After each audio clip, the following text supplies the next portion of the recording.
Hello, good morning to you all. I am Willie Bragg of the Willie Bragg Show. I had tweeted last night, but I was incredibly tired. I have stuff I have to do today, and it's just things happen in life. And I would have actually been here at 6 o'clock on the dot, but my battery was running on virtually zero, and I had to find a power cord. And I got up at 5:30, and I had to shave, and shower for the 6 o'clock a.m. Live stream. So better slightly late than never. Never. So, okay. And apparently at midnight, just after midnight, Steve-O said, I hope the algorithm hears me. I hope it does too.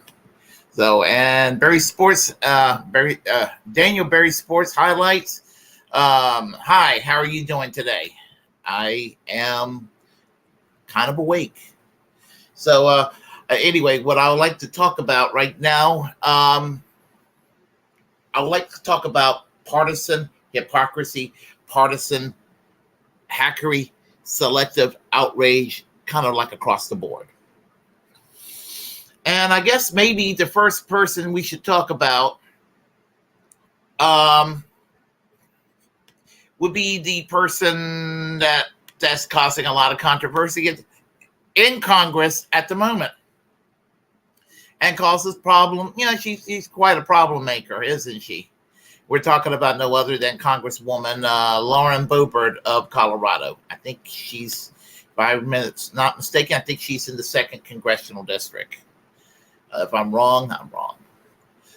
And she was almost defeated in the last election. And she is a certified nutcase, obviously. I mean, just some of the stuff that just comes out of her mouth is, you know, and just the way she do things, and just her overall ideology is overall nasty. I mean, you know, she's basically a younger Sarah Palin with less class. That's basically the best way to describe her. Now, recently, she was at the Denver Theater in Colorado with her boyfriend at the time, who was a Democrat, who owns a bar that actually will host drag shows. Now, try to connect the dots. I don't think she was ignorant of these facts, okay? If she was ignorant of these facts, she's dumber than we thought she was. And I do think she's pretty damn dumb. Smart enough to get elected to Congress, but still pretty damn dumb. But, you know, on one hand, you could say, well, what a hypocrite. On the other hand, she's playing a role. Maybe she doesn't mean half the crazy QAnon shit that comes out of her mouth. Things of that nature. I mean, I do think she's less crazy and less evil than, let's say, Marjorie Taylor Greene. And again, I'm not a partisan hack. I can actually think of one thing she's done correctly. She voted against funding. I think she voted against funding for the Ukraine. And if she voted against military funding for the Ukraine, military aid, then that's the one thing she's done right. If she didn't do that, then she's irredeemable. But getting back to what I was saying, as I said, she was at a theater. She was vaping. She was, and they called her out on that. She denied it. She was having a good old time laughing and singing and doing all this, causing a public disturbance. Again, it's what people do. I am not a prude. This is what people do, whether it's right or wrong. The controversy is what happened and why she I believe this is why she got kicked out of the theater. The boyfriend that she's seeing, or was seeing at the time, at that theater, they decided when they were watching the Beetlejuice play, that they decided, well, what people like to do in theaters, when they're out on a nice hot date, right? That feeling, that thing that people do. Well, what I'd like to do is I would like to share with y'all what was done in that theater. I mean, like it was on film. It's not enough for it to violate YouTube censors, but it's But I'll tell you what was done at that theater. She basically he actually started groping and fondling her breasts, and she started to reach down, not with one hand, but with both hands, reach down to his well, let's just say it. She reached down to his damn cock, and she just started massaging it. Well, there she is, giving him a dry hand job as he's fondling her breasts in the theater.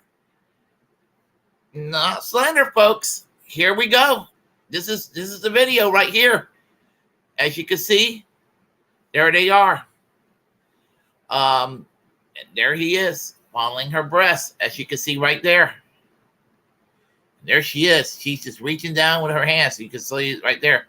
Showing it again, right there. Look at them, those two lovebirds. Yeah, you can see. Wasn't that sweet? Two lovebirds at a theater, groping each other. Of course, she got kicked out of the theater. And, and it was just kind of like, that made headlines about her getting kicked out of the theaters and everything. It's the big talk of the town in the media. Sorry, it's a talk in the media. And where do I stand on this? Willie Bragg, socialist.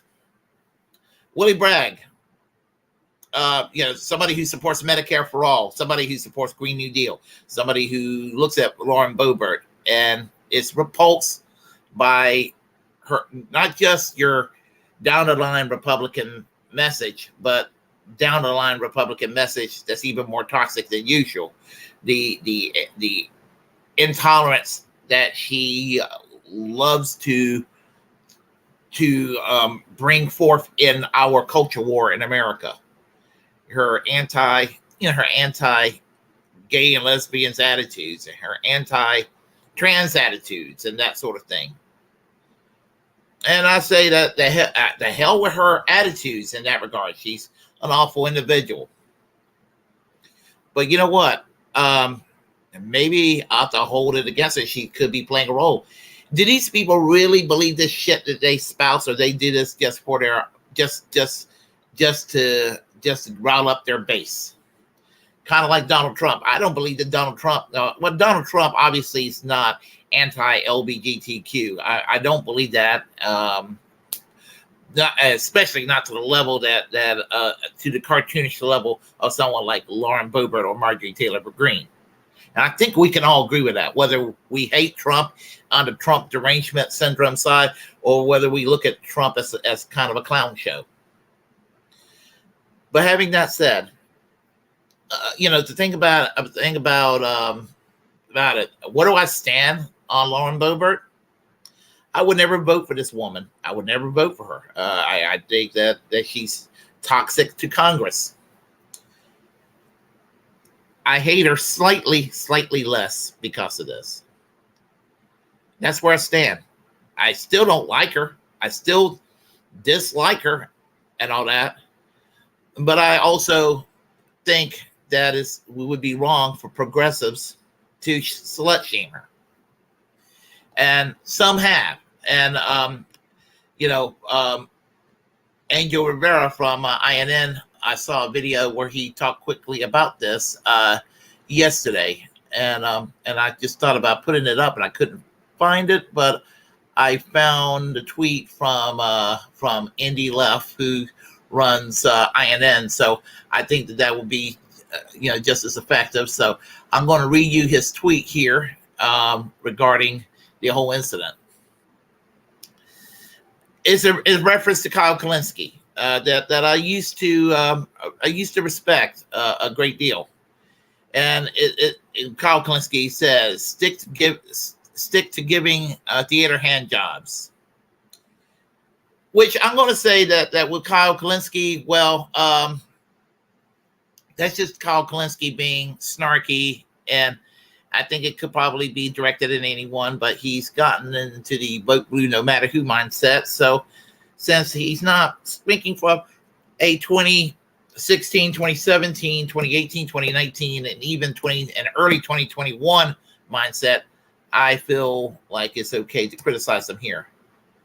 Indie Left responded, you should be complaining about the $80 million we spent on the F-35 asshole, but you have to play team sports. And what can I say? That is correct. That is correct. That is correct. What can I say? And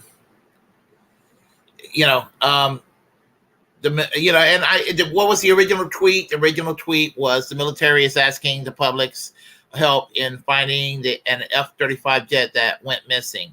We're talking about $80 million. That was the Lauren Boebert's original tweet, where Kyle says, stick to giving theater hand jobs. I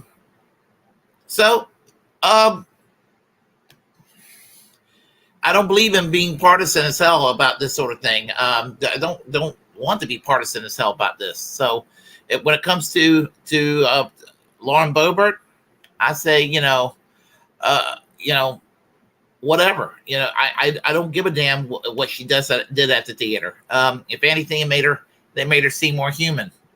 Now, I don't want to make it sound like I'm just going to go and give Republicans a pass, because Republicans wasted no time with the other dumb person in Congress, Alexandria Ocasio-Cortez.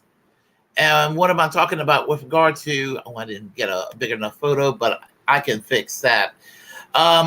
With regard to Alexandria Ocasio-Cortez, now she went to Florida with her boyfriend a couple of years ago, and I think it was like a year and a half ago, something like that.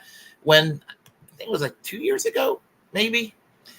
It's suffice to say, she went with her boyfriend down to Florida, when a lot of other places were still having the mask restrictions and all of that was going on at the time.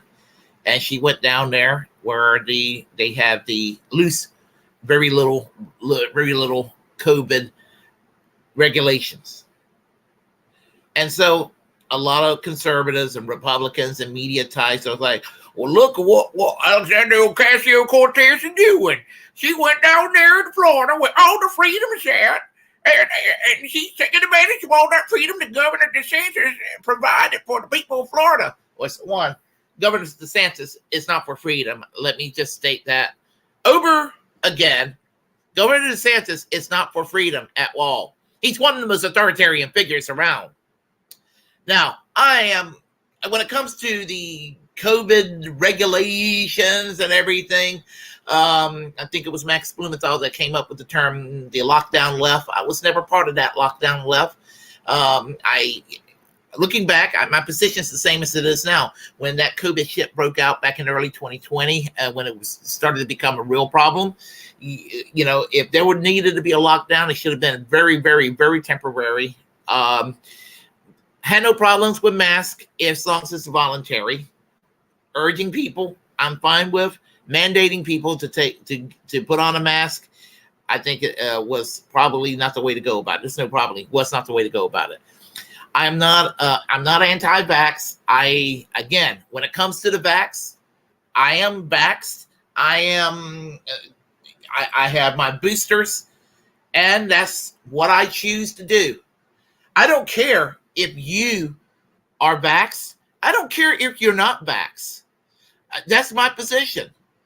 My position when it comes to COVID is that if you get COVID, you should be treated for free.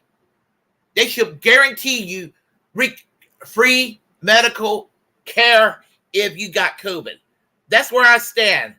I think that the vax should be free. I think that it should get COVID, whether you've gotten vaxxed or not. You go to the hospital, you go to the doctor, you go to the clinic, you go wherever, the emergency room, it should be free. No charge to you should be applied. That's where I stand.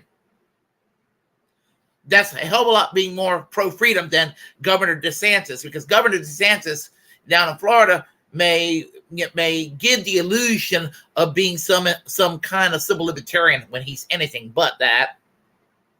And I don't really have a problem with the loose restrictions that Governor DeSantis have.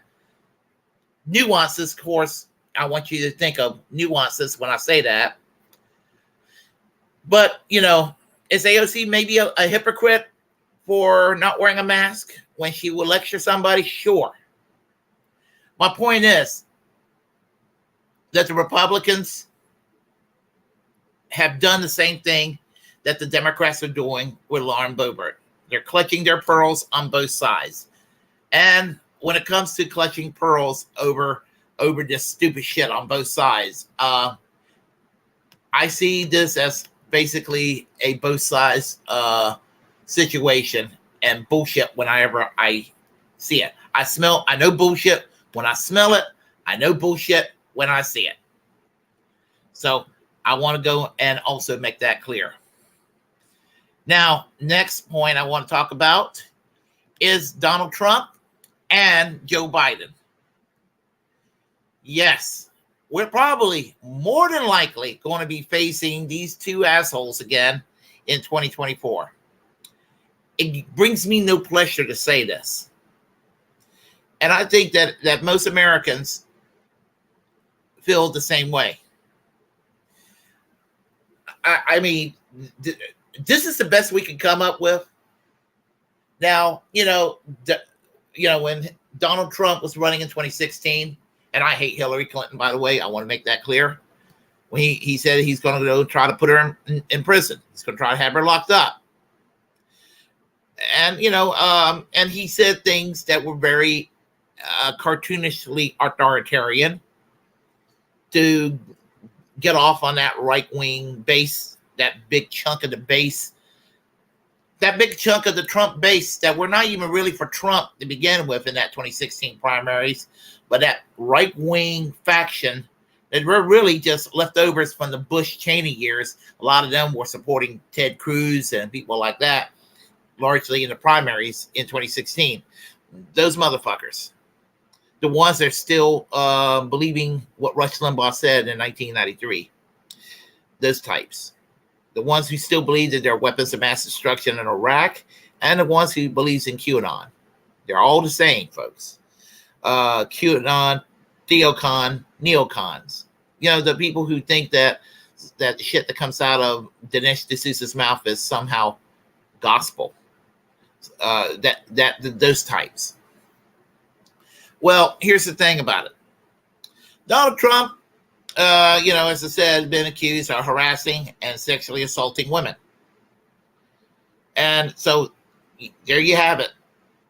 You have Tara Reid, who had to move to Russia because of what Joe Biden did supposedly did or allegedly did. And they're both politicians. So it's believable that Donald Trump would do this as a powerful man. And it's believable that Joe Biden would do this as a powerful man.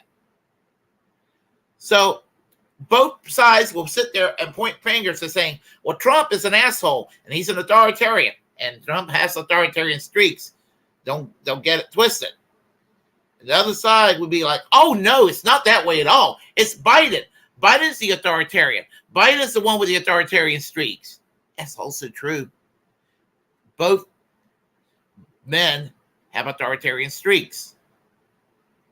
I mean, Trump almost imposed the Insurrection Act on the United States. That's bullshit. And that was during summer 2020. His generals called him out on it. He had to back down.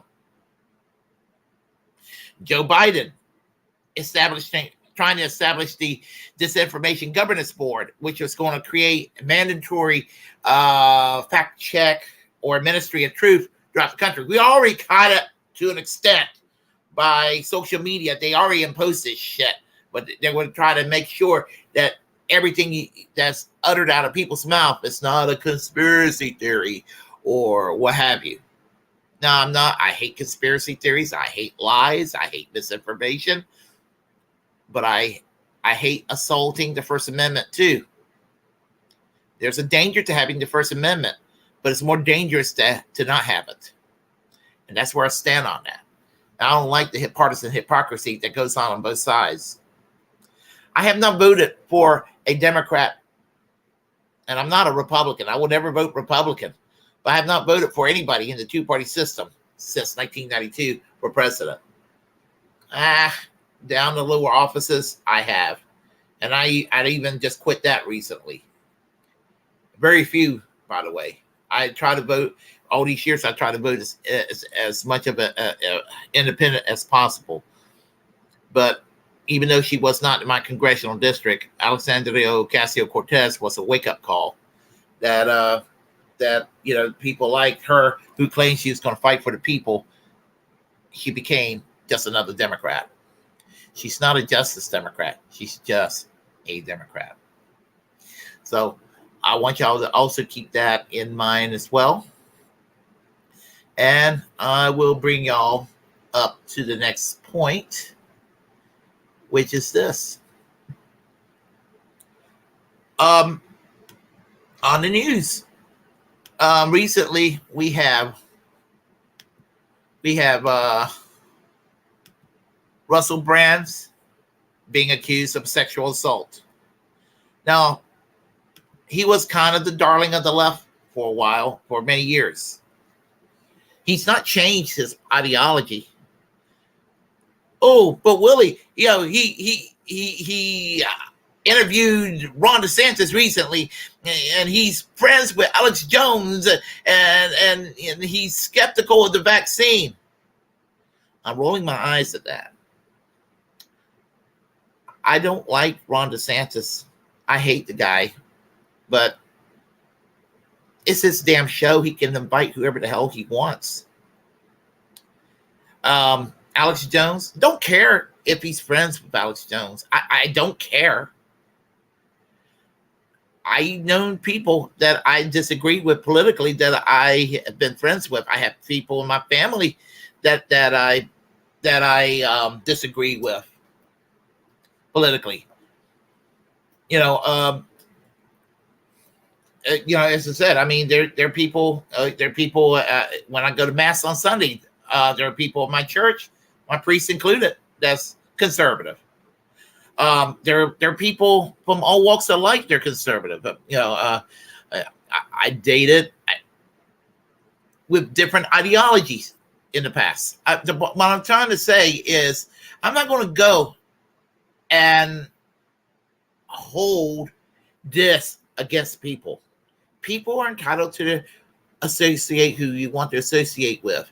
And there are people out there that can have a different point of view, that they can mutually respect each other.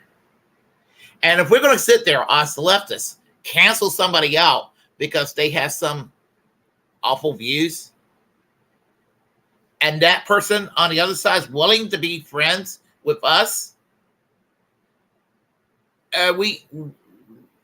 our ideology is trash if we are not mature enough to accept differences. Oh, no. If you think that Hitler was a great guy, yeah, I'll cancel your ass. If you think that Pol Pot doing the killing fields in Cambodia was a great thing, I'll cancel your ass. I'll do the cancel culture there. We're talking about something that extreme. But if you voted for Trump, or if you're a Republican, or if you have some really passionately right-wing views, that's not violent or going to go and or based on hatred and all that. Again, I'm not going to care. Now I want to talk about Russell Brand for a minute. Okay, guy's a leftist. He's a free speech absolutist. That's another reason I think that they're after him. For the same reason that Jimmy Dore and Glenn Greenwald and Matt Taibbi, and others like Aaron Matei, Max Blumenthal, all these folks, they get sought after and demonized because they stand for the First Amendment. Tulsi Gabbard, all of these folks, they get vilified for being a free speech absolutist and called right wing.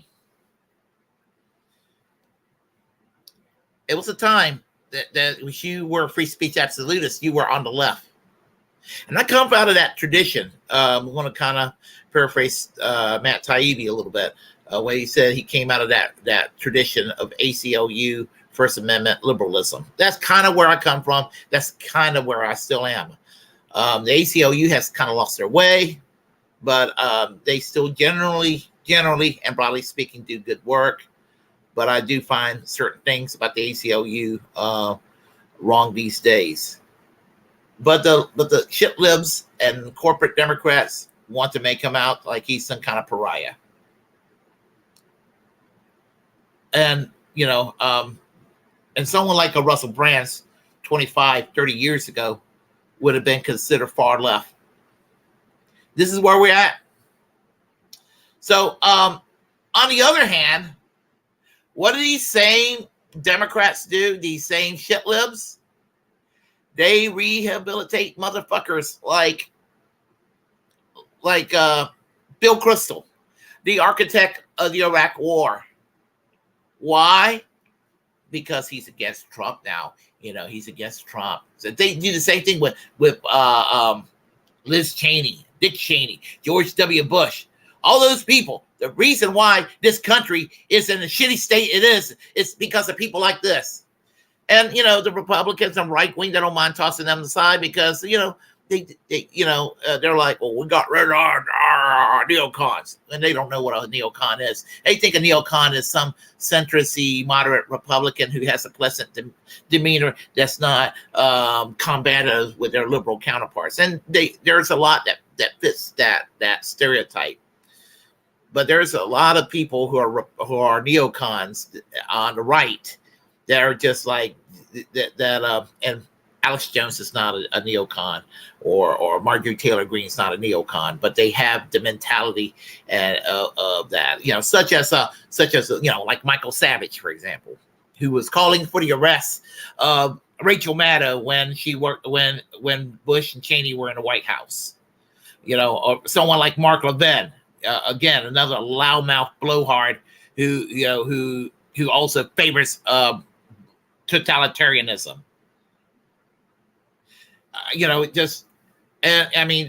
And what do these people do? These liberals, these shit libs, it's like what Jimmy Dore said. And I'll tell you what Jimmy Dore said in a second. But here's this guy, Bill Kristol, the architect of the Iraq War,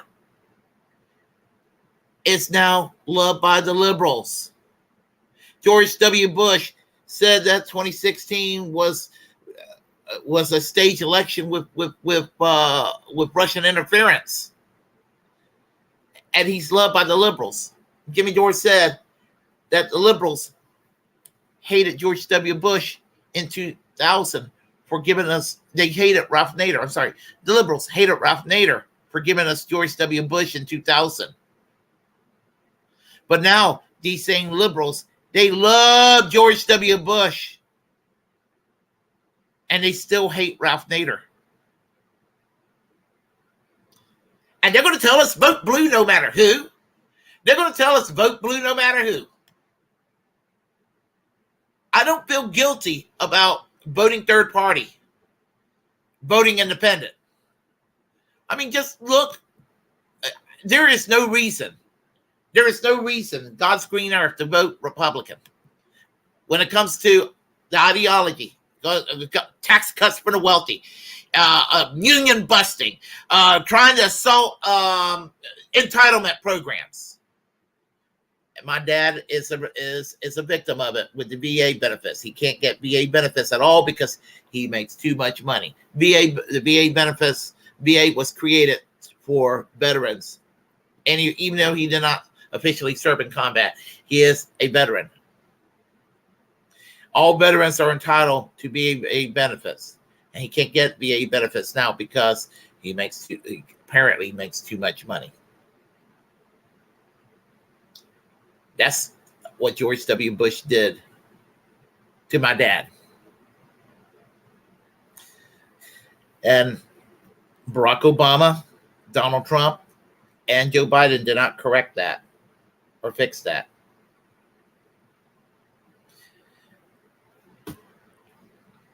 that's what I'm talking about, folks. This is what I'm talking about right there.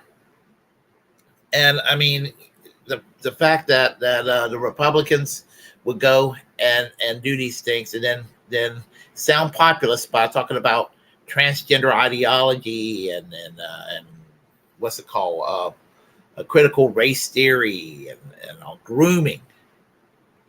They use bigotry to try to win over people. Oh, we're for the little guy. The so-called little guy's right to oppress people. Don't tread on my rights. Don't tread on me, but I'll tread on your rights. That's pretty much what it comes down to. So I don't vote Republican. I just want to make that clear. So anybody who listens to me and they're like, oh, well, he just kind of sheep herding progressive anger toward Republicans. I'm not. I think the Republicans are the greater of the two evils still. But I would never vote for a Democrat because what does the Democrats offer you? They are like, well, we're not like them. We're only going to, Republicans are going to fuck you over at 300 miles an hour. We Democrats, we don't fuck you over at 300 miles an hour. We fuck you over at the proper speed limit at 55 miles an hour. It's just a shit sandwich that the two-party system is. It's a dog shit sandwich versus a cat shit sandwich. Either way, it's shit you get. It's not ham and cheese. It's not cucumbers and alfalfa sprouts for the vegetarians. It's not roast beef. It's not it's not all the delicious things that go between two slices of bread. It's cat shit or dog shit. That's what you get with the Democrats and Republicans. And you get the partisan selective hypocrisy and outrage, compulsive contrarianism, all this sort of thing, all wrapped up, nonstop. I frankly am sick of it. This country, we don't have health care. We have workers in this country that are underpaid. We got Biden, who pretends to be pro-union, is not doing anything for the auto workers. And he was okay with the rail strike being busted last year. And we got Republicans who are at least honest that we don't give a fuck about auto workers. We don't give a fuck about rail workers. We don't give a fuck about it. In fact, red states are actually reviving child labor. That's what's going on there. We got to change things around. Now, Cornel West is not perfect. Just as Bernie Sanders wasn't perfect. Just that when he was alive, Eugene Debs wasn't perfect. But the point is that is my option this year, or this coming election, or next year rather, to vote for Cornel West. I just hope that Peter Dow doesn't,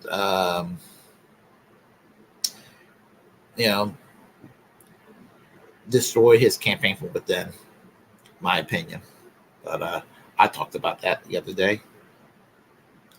So anyway, I had to get that off my chest.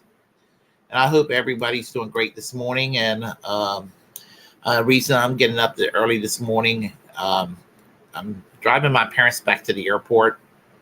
I spent a little bit of time with them last night, so and all that. So, and then I have to come back home, get some sleep before I go to work. So, what I was going to say is that announcements to be made. Looks like on Friday, Braglands will be on at our usual time slot, 2 p.m. Pacific Standard Time, 5 p.m. Eastern Standard Time. Braglands, and that's Braglands with Jimmy Sunderland and myself. We co-host. That's what we do now every Friday. And this Friday, we have our very first guest. Dr. Sherry Weiss will be our very first guest on Braglands. So I hope y'all will drop on by. And please do give Braglands a sub on YouTube. I'm going to put down the link right there. YouTube.com/Bragland Show, at Bragland Show, rather.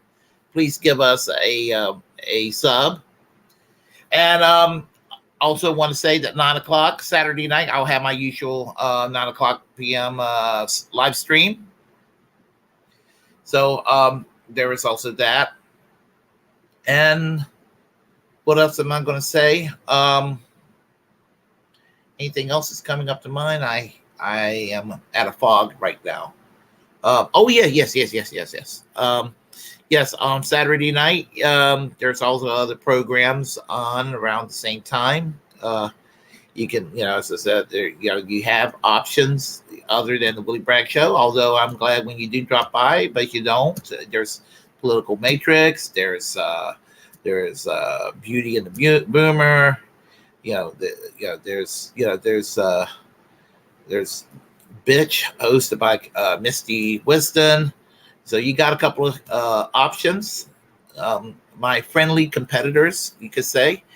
Also, at midnight, Saturday night, Sunday morning, is the Secret Show, co-hosted by Warren and Jimmy.